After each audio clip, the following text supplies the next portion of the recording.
नमस्कार। अपना कहानी कॉर्नर में आपका बहुत बहुत स्वागत है। ये कहानी है प्रेमचंद की प्रसिद्ध कहानी बूढ़ी काकी, और मैं आपसे अनुरोध करूंगा कि आप पूरी कहानी सुनें जिससे कहानी का पूरा आनंद आए। और जो कहानियाँ मैं आपके लिए वो कहानियाँ आपको कुछ न कुछ सिखाती हैं, कुछ न कुछ बताती हैं, जीवन में कुछ न कुछ जोड़ती हैं, इसलिए उन्हें पूरा सुना जाना आवश्यक है।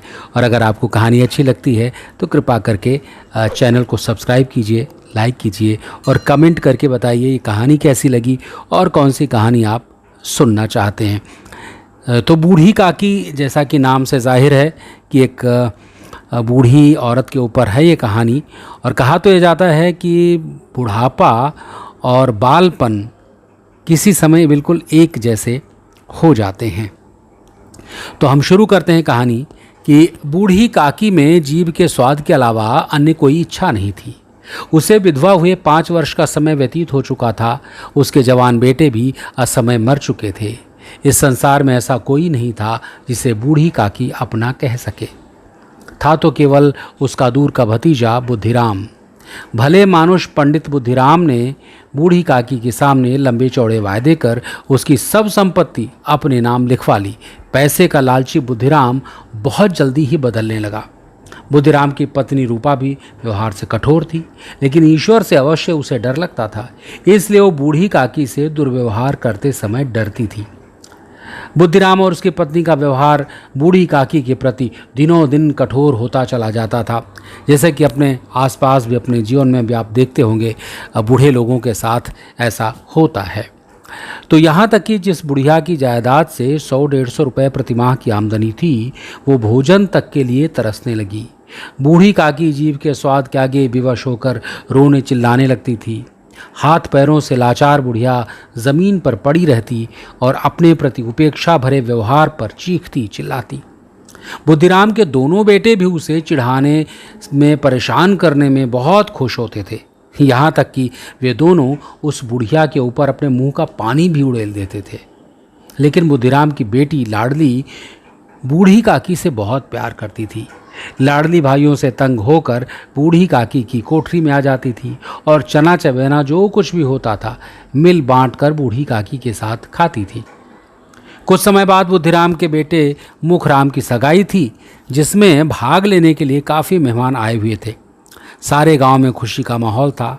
चारपाइयों पर आराम कर रहे मेहमानों की नाई सेवा कर रहे थे, कहीं भाट प्रशंसा में यशगान कर रहे थे। रूपा को भी औरतों से फुर्सत नहीं थी। दौड़ दौड़ कर इधर से उधर भाग रही थी। हलवाई भट्टियों पर काम कर रहे थे, कहीं सब्जियां पक रही थी तो कहीं मिठाइयां पक रही थी। खाना पकने की सुगंध सारे घर में फैल चुकी थी। भीतर भीतर बूढ़ी काकी का मन भी ललचा रहा था, परंतु वो सोच रही थी कि जब उसे भरपेट भोजन ही नहीं मिलता तो मिठाई और कचौड़ी कौन खिलाएगा। रह रह कर उसकी जीभ लपलपा रही थी, और दिन होता तो रो चीख कर सभी का ध्यान अपनी ओर खींच लेती। लेकिन अब शकुन के भय से वो चुपचाप बैठी थी। धीरे धीरे उसका मन बेकाबू होता चला गया। उकड़ू बनकर हलवाई के कड़ाहे के पास जाकर बैठ गई।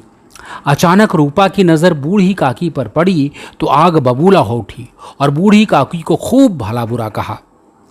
अपमानित होकर बूढ़ी काकी कुछ नहीं बोली और रेंगती हुई चुपचाप अपनी कोठरी में चली गई। बहुत समय बीत जाने के बाद बूढ़ी काकी की किसी ने सुध नहीं ली तो उसका मन बेचैन हो उठा। तरह तरह के विचार उसके मन में आने लगे। सभी लोग खा पी चुके होंगे, तेरी याद किसी को नहीं आएगी।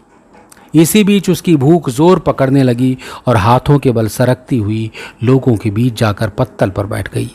लोग आश्चर्य से देख ही रहे थे कि बुद्धिराम की नज़र उस पर पड़ गई।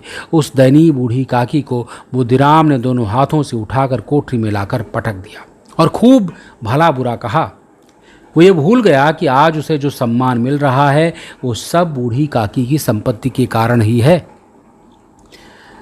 रह रहकर बूढ़ी काकी स्वयं को कोसती रही। कभी सोचती कि वहाँ नहीं जाना चाहिए था, बिना खाए मर तो नहीं जाती। इतना दुर्व्यवहार होने पर भी बूढ़ी काकी का मन दावत में रखा हुआ था। कभी कचौड़ियाँ याद आती तो कभी स्वादिष्ट रायता। लेकिन लाडली के अलावा बूढ़ी काकी के प्रति किसी के मन में कोई सहानुभूति नहीं थी। रात के 11 बज चुके थे। सभी मेहमान आराम कर रहे थे। हारी थकी रूपा भी सो चुकी थी, लेकिन लाडली थी जो जाग रही थी। वो उस समय की प्रतीक्षा में थी जब अपने हिस्से का मिला हुआ खाना बूढ़ी काकी को जाकर खिलाए। रूपा को पता लगने पर पिटाई होने का डर था। माँ को सोता देखकर लाडली चुपके से अपने हिस्से की पूड़ियाँ लेकर काकी के पास पहुंची। बेसब्री से इंतजार कर रही बुढ़िया एक ही झटके में सब खा गई, परंतु इससे उसकी भूख और बढ़ चुकी थी। उसने लाडली से मेहमानों के भोजन करने के स्थान पर ले चलने को कहा, परंतु वहां पड़े टुकड़ों को चुन चुन कर खाने के बाद भी उसकी भूख नहीं मिटी। अंत में उसने लाडली से जूठी पत्तलों के पास ले चलने को कहा। इसी बीच रूपा की आंख खुल चुकी थी। लाडली को अपने पास न पाकर रूपा ने इधर उधर देखा तो पत्तलों के पास खड़ी थी। रूपा बूढ़ी काकी को पत्तलों की जूठन चाटते देखकर आत्मग्लानि एवं पश्चाताप से भर उठी। आज उसे अपने किए पर भारी पछतावा हो रहा था। उसकी सोई आत्मा जाग उठी थी। आज उसने बूढ़ी काकी को धमकाया नहीं, बल्कि उठकर साथ चलने को कहा। उसने सोचा, जिस बुढ़िया की जायदाद से हमें इतनी आमदनी हो रही है, उसके लिए मैं भरपेट भोजन भी नहीं दे सकती। ईश्वर से अपने अपराध के लिए क्षमा मांगती हुई रूपा अपने कमरे में गई और पकवान तथा मिठाई की थाल लाकर बूढ़ी काकी के पास पहुंची। अब देखिए कि प्रेमचंद कहना चाहते हैं कि भोजन के उस थाल को देखकर काकी का मन आनंदित हो उठा।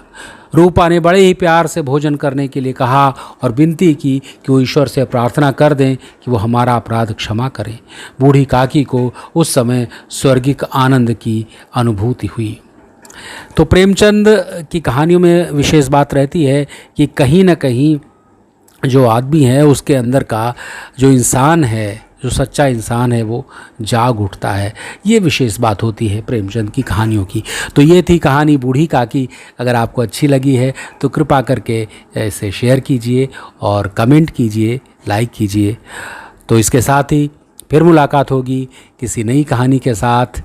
तो चलते हैं, अपना ख्याल रखिएगा।